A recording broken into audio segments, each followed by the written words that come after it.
the Iranian regime is responsible either directly or indirectly through its proxies for the deaths of hundreds, if not thousands, of Americans going back to the revolution in 1979.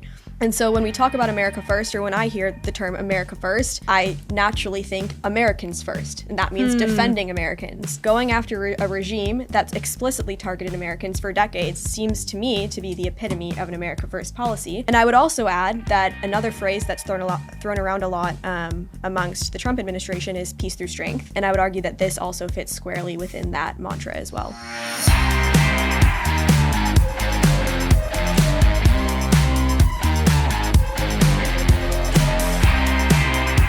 Welcome back to Problematic Women, where it's not wrong to be right. I am Virginia Allen. So pleased to be joined today by an awesome crew here. Hi, I'm Liana Graham. I'm a research assistant here at the Heritage Foundation in Domestic Policy. So Liana, it's great to have you back on. And we are thrilled that in the midst of everything happening in Iran, in the Middle East, we have an expert here with us to break it all down, share her insight. Natalie Ecanow, she serves as a senior research analyst for the Foundation of Defense of Democracies here in Washington, D.C. Natalie, thanks for being with us. Thanks for having me. This is going to be a great conversation. I was kind of laughing in a way on Saturday morning because, 1 week ago, we all woke up to the news. Whoa, okay, the U.S. did it after watching this buildup of military resources, assets, our largest aircraft carrier going into that region, being prepared. Everyone kind of knew, okay, we're preparing for a strike on Iran. But on last Friday, I had traveled with Secretary of War Pete Hegseth, and we were down in Arkansas. He's been on tour really talking about the defense industrial base, really highlighting American military strength. And usually, not always, but he often takes questions on those tours with press. And he didn't take questions on Friday, and I was really bummed. I was like, man, I wanted to ask him about Iran. Well, come to find out, reportedly, he got a phone call right at the end of that trip, which is usually the time when he would take questions from the president saying, hey, we're pulling the trigger tonight or / tomorrow morning. So I was like, okay, I can't be too upset. He didn't want to talk to press to disclose anything because we're about to pull the trigger. So I was like, okay, I understand, Mr. Secretary, you have bigger fish to fry. But my gosh, so much has happened in just 1 week. And I'm curious first, as we're talking about the conversation, what the U.S. is doing in Iran, there is disagreement, I would say, among conservatives, because you have, first off, a country that, we're saying, of course, we are so proud of our military. We're proud of military strength. And we know that Iran was such a threat to the U.S. And at the same time, this administration has been so clear that the primary policy goals are America first. And we're hearing the administration talk about affordability and that that's so critical. And so you have a little bit of a split camp within the conservative movement right now of conservatives saying, yes, in some ways this is so good. And others no, we shouldn't be worrying about issues abroad.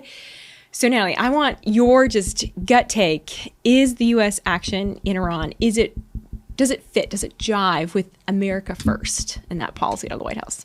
Yeah, so I think it really, really does. And the answer is actually pretty simple. It has nothing to do with nuclear issues. It has nothing to do with foreign wars. It has to do with the fact that the Iranian regime is responsible either directly or indirectly through its proxies for the deaths of hundreds, if not thousands, of Americans going back to the revolution in 1979. And so when we talk about America first, or when I hear the term America first, I naturally think Americans first. And that means defending Americans. Going after a regime that's explicitly targeted Americans for decades seems to me to be the epitome of an America first policy. And I would also add that another phrase that's thrown around a lot amongst the Trump administration is peace through strength. Yeah. And I would argue that this also fits squarely within that mantra as well. Yeah, so critical. I'm curious on kind of where your analysis is as far as we have today. We actually have a clip. So the president says that we're in a good place. I think these were remarks from the president on, I believe, Wednesday that we're about to play. But I would be curious if you agree with Trump's analysis on where things stand. We're doing very well on the war front, to put it mildly, I would say. Somebody said, on a scale of 10, where would you rate it? I said about a 15.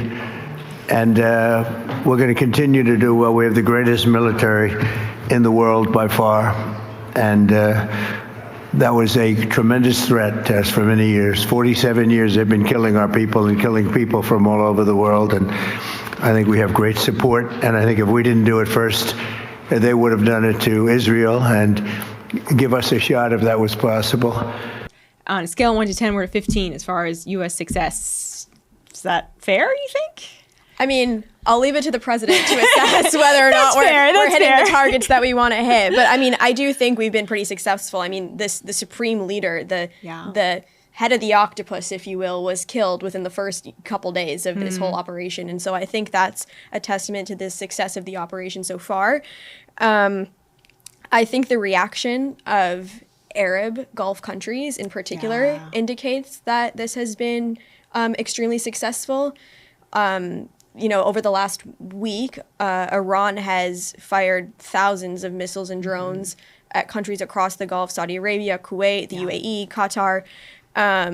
And while those countries haven't joined the fight offensively yet, they're very much in defense mode. If you look at the rhetoric coming out of those countries and compare it to the rhetoric that came out of those countries last June during the 12-day war, which Israel initiated, but then the U.S. came in and supported with Operation Midnight Hammer, the difference between those two sets of statements is quite remarkable. There's a lot more diplomatic alignment now than there was last year, even after the U.S. joined the fight. And so I think that is another indication that things are going pretty well. Yeah. I think another question to ask in order to assess if this operation has been successful is, well, first we have to understand what the actual intention of the operation is, which touches on some of the rhetoric that we're hearing from people who might disagree with what's going on. Some of the arguments we're hearing is that this is similar to what happened in Iraq, which Secretary Hegseth has flatly declined. He said this is not a new forever war. So I'm wondering if you could speak to what is actually the intention behind the operation? What is the U.S. seeking to fulfill by this military action against Iran? Yeah, for sure. So there are a few concrete objectives. One is to degrade Iran's nuclear program. The other is its missile program, and then also the Iranian Navy. And there's also an element of following through on previous threats and red lines that were set over the course of the last couple of months when the Iranian protest movement really started to pick up speed, and we saw the regime crack down on those protesters in a pretty brutal way. When it comes to Iraq and the comparisons to Iraq, I think a lot of that argument hinges on the term regime change, or the phrase regime change, which obviously is a term you hear thrown around a lot when it comes to the, quote unquote forever wars that the United States was a part of for most of the 21st century. And regime change has a lot of baggage, that term, and it turns a lot of people off. But obviously, we would like to see regime change as an outcome of the current American and Israeli operation in Iran. As far as I know and as far as I understand, that is not a stated objective of our campaign. That is something for the Iranian people to do. We can throw the door open to regime change, we can support regime change, but we're not going in and doing the regime change ourselves. And so I think that's a very important distinction to be made when it comes to that argument that you mentioned about dragging us into another forever war, doing another Iraq, et cetera, et cetera. It's really important to understand that these are the objectives of Operation Epic Fury are mostly military. They don't really have to do with changing domestic politics in Iran. It just sort of provides that window, I guess, for that to happen. And I think a lot of questions, just like everyday Americans might have, would have to do with Operation Midnight Hammer. Some people might be asking, well, weren't we just in Iran? So could you just quickly highlight what are the differences between the first time Midnight Hammer versus Operation Epic Fury in terms of objectives and outcomes? So I think one distinction before we get into objectives and outcomes is that Midnight Hammer came towards the end of a campaign that the Israelis launched. So the Israelis went in, I think it was like June 13th, maybe it might have been the 12th or the 14th, and then Midnight Hammer happened like a week and a bit later. 12 days. 12 days. Give or take. Trump has termed it the 12-day war. 12 days later, the U.S. came in and did Midnight Hammer. This time around, the U.S. was in the fight from the start. And I think that's part of the reason the reaction has been different. There's usually sort of like a gut reaction when Israel does things that is not necessarily the same gut reaction that governments or people on social media or whoever you're observing have when it comes to American-led action. I also think this campaign is much broader in scope. Midnight Hammer, the U.S. went in one night, did the job, and came home. And here we have more, at least as of now, it's been days of American action. And then I think Iran's retaliation is something that's different. So we saw Iran last go around target Al Udeid Air Base, which is outside of Doha. It's the largest American military base in the region. They targeted the base. The missiles, I think they were intercepted, but it was taken care of, and that was that. This time we're seeing a much longer, a much broader, a much more intense reaction from the Iranians towards American installations in the region, but also just hotels, energy infrastructure is a huge thing that's being hit. So it's a bigger Midnight Hammer, if you will, than what we saw last June. I have been a little bit surprised by Iran's response that they are targeting other Middle Eastern countries, Beirut, UAE. It just is strange to me in some way. Like, don't you kind of realize you're the smaller dog on the block? But maybe I shouldn't be surprised. I don't know. So my analysis is that the Iranian regime thought that by escalating through targeting Gulf countries, through targeting energy infrastructure, causing oil prices and gas prices to spike, that would sort of prompt the United States to de-escalate. I think it's actually done the opposite, where now that's agitated Gulf countries and generated more support for epic fury than I think the Iranians had bargained for. And another important point to note is that when it comes to the energy infrastructure, there's only so far that Iran can go, because I think about half of Iran's revenue, but a substantial portion of the regime's revenue comes from oil and gas sales. And so if Iran starts striking Gulf energy infrastructure, well, that's going to invite strikes on their own energy infrastructure, and that's going to hit them economically pretty severely. And so there's only so far, theoretically, that the Iranians can go before they invite damage onto themselves that they probably can't survive. Well, and Trump has said 4 to 5 weeks. I spoke on Saturday, right after it happened. I spoke to a number of people, and like one of the gentlemen I spoke with, Middle East expert, was like, I think a month would be like the longest this would possibly go on. Like at that point, initially, people were like, I think about a week or two. Well, already, it's like, okay, that maybe is looking a little longer. If you were betting, do you have a time estimate? It's really hard to say. I mean, I could see this going on for weeks. It also depends how you're defining, end. Is it when the strikes end, or is it when we see how the dust settles in terms of, is the regime surviving? If it survives, what does it look like? Is the regime falling? If it falls, what's replacing it? And so I think those sort of questions impact the timeline. Yeah, so interesting. Would you be able to speak to, if at all, how the Iranian people are reacting to potential regime change? Yeah, I mean, I think broadly the Iranian people would like the regime to fall and want the regime gone and a new government to take its place. And let's remember, that's kind of how this whole thing started within the last couple of months. It was the Iranian people rising up against the regime cracking down, and the U.S. starting to draw red lines. And I mean, when the Supreme Leader was killed last weekend, I mean, you could see all across social media and even in the streets in the West, people getting excited. This was a big deal. The Supreme Leader, he's been in that position for decades. He's gone. And so I think Iranians are really excited for what comes next. I don't know what will come next. It's possible that the regime will stay in place. And if it stays in place, I don't know what succession looks like. I heard Trump either say something or tweet something that sort of the people they had in mind are all dead to replace the Supreme Leader. So it really is like a big question mark right now. But I think for the time being, there's reason to be optimistic and to be excited about what could possibly come. Yeah, I mean, you think about what the Iranian people have lived through, and it's impossible to know because they cut off internet access for so many in Iran. It's impossible to know what really happened during those weeks of protests, but general estimates, correct me if I'm wrong, but around 30,000 Iranians killed during those protests. And that's just an incomprehensible number to me. That a government would kill 30,000 of their own people. Yes, that's insane. Doing their basic, what we in America would consider to be basic exercise of free speech. Absolutely. Well, and I think that is a perfect segue into talking about a response or lack thereof response from the feminist movement specifically here in the United States, because, of course, the Iranian regime, not known for being a great champion of women's rights, anything but. So maybe let's start there and just talk a little bit about, we're 3 young women. Like, what would life be like for us if we lived in Iran? Like, just kind of lay out the government structure, how it's designed for, and how it affects women. Yeah, I think one anecdote really will capture the answer to that question. And that's the Mahsa Amini protests that erupted. I think it was 4 years ago now. And those were another massive wave of anti-regime protests that started when a woman died in custody. Why was she in custody? She wasn't wearing her hijab. Her hair wasn't covered.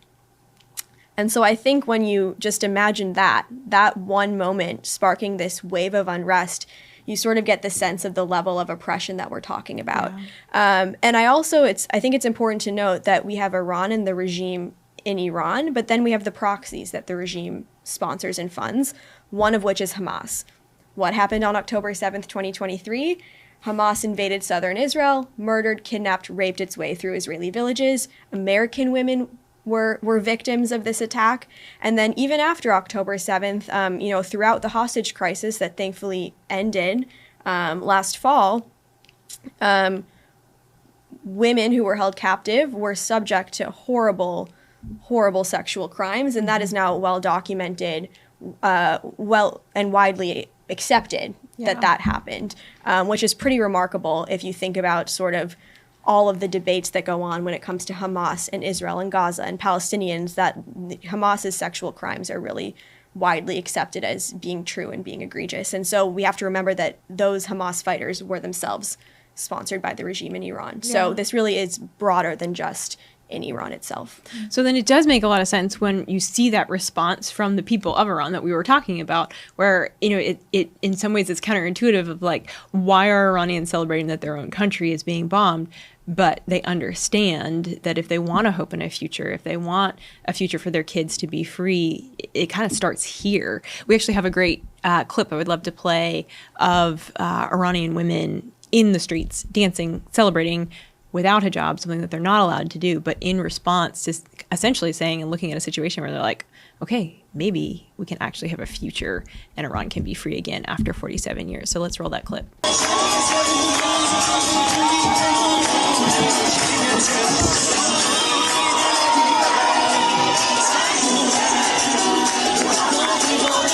So it has been interesting to watch response, or really I would say it's just more of a lack of response from the feminist movement in the United States that was very active in pro-Palestine, pro-Gaza protests, really in the streets, very, very vocal.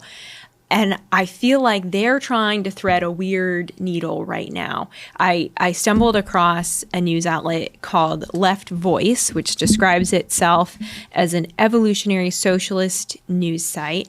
And they are very strong in elevating the quote-unquote kind of feminist voice. And they were trying to tackle this question of, as a feminist movement, what do we do about Iran? Like, how do we talk about this? How do we think about this? So it's like, okay, this is interesting. So they write, in this war, we differentiate between oppressive nations and oppressed nations, even if we find their governments despicable. That is why we see it as our duty to fight for the political and military defeat of the United States and Israel in Iran. Like, okay. Trying to rationalize you guys. Then they go on to write, Iranian women do not need the protection of the Islamic veil to guard against the glances of men, nor do they need the Western paternalism of ultra-conservative political leaders or even progressive feminists who claim to save them for their oppressors. And then they go on to talk about the instance proving this of the Women Life Freedom movement that came out of the killing of Mahsa Amini, which, yes, that was powerful several years ago. And many more people died during that movement. There was great oppression by the hands of Iran, and the Iranian government has only further cracked down after that movement. So I want to be clear, like, the U.S. is not, we're not the saviors of Iran. That's not our job. Mm-hmm. And I'm like, wait a second, for a movement that protested in the streets for the people of Gaza, and now they're kind of silent / just saying, well, our position is we're not for the Iranian regime, we're also not for the U.S., and we're also not for Israel. and the women that have been oppressed for 47 years, they'll figure it out. It seems to be the only line that they can really give. Why do you think that is? I mean, it's really hard for me to answer that question because obviously I'm sitting here and it's very clear to me that there is a reason to, as a woman, there is a reason to support the protesters and to want to see the regime fall. But like you said, that doesn't mean it's our job to topple the regime, but it would indicate that we would be happy to see the regime die. But frankly, I'm not shocked that this is the case, even though I'm disappointed. I think across the board, not only with Iran, but with Gaza and other issues, there's just a general inconsistency that I've anecdotally witnessed when it comes to Western protest movements, where there are certain issues that are very popular to either support or oppose, but to vocally take a stance on. And then when that issue sort of isn't in the news or isn't as relevant, the people who were like the loudest voices tend to fall silent. And it's important to remember that the reason that they're able to speak loudly or to fall silent is because they have the freedoms here that the people that they are, in this case, not protesting for or not supporting don't have. And so how do we fix this? I don't know. I think having people actually pay attention to the issues and sort of getting just a basic understanding for what's going on, I hope is a way to like fix that. But that's hard to do in an age of social media when everyone's just sort of opening their phone and seeing like a quick clip or a quick take and sort of basing their stance off of that. But it is certainly disappointing to see the feminist movement fall silent in this moment. Like, and seeing that clip also just filled me with so much pride and joy to be an American and to live in a country where these things are just taken for granted. Because those people were celebrating to receive the possibility, like not even the reality, but just the possibility That's a good point. of having what we have in the West, which is why I find that statement from the feminists so ironic, because they're saying like, we're not for the Islamic regimes, we're also not for Western civilization, the very civilization that created the underlying conditions for women's rights, so to speak, or for the view that men and women are created with equal value and dignity. It is a distinctly Western idea. So I just find that very ironic at the end of the day that they're like, yeah, we're not going to be either one of these things, so then what is the alternative that you'd like to propose? I'd like to see this possible middle ground, which is not real. So. Well, and as we were talking, I'm thinking about images that you see of Iran, 49 years ago, before the revolution. And I mean, it could be, your own city in the United States. I mean, it was a pretty modern. Great fashion, by the way. Great fashion. Every time I see those videos, I say, wow, the women back then had a great sense of style. They really did. And I assume still do. They're just like need to be unleashed, or at least that.